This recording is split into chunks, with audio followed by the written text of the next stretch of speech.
l'histoire d'une bande-son passée sous silence pendant près de 50 ans. Guerre des 6 jours, parmi les soldats israéliens se trouve un jeune homme, Amos Oz. Au sortir de ce combat victorieux, loin de partager l'euphorie de ses compatriotes, le futur écrivain ressent un trouble, partagé par nombre de ses camarades de combat. Avec son ami, l'éditeur Avraham Shapira, il décide d'enregistrer les témoignages de plusieurs soldats, à peine 7 jours après leur retour du front.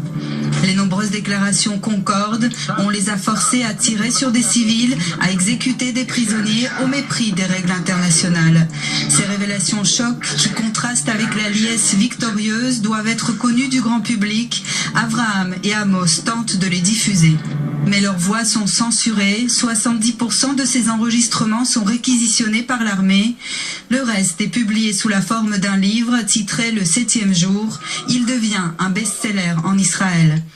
En 2012, 45 ans après les faits, c'est sur cette part manquante que la jeune réalisatrice Mor Louchi met la main, non sans obstination. Elle gagnera aussi le bras de fer qui l'oppose à la censure du pouvoir de l'époque qui a tenté de l'entraver et voulait imposer des coupes.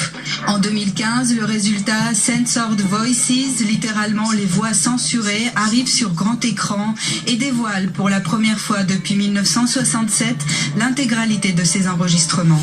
Le film sort en salle en Israël et emporte le prix du meilleur documentaire. Son succès public ouvre un large débat dans la société israélienne, mais provoque aussi de furieuses attaques de la droite et de certains extrémistes contre la jeune réalisatrice. Censored Voices livre une vérité qui dérange, mais dont la nécessité fait loi. Voilà.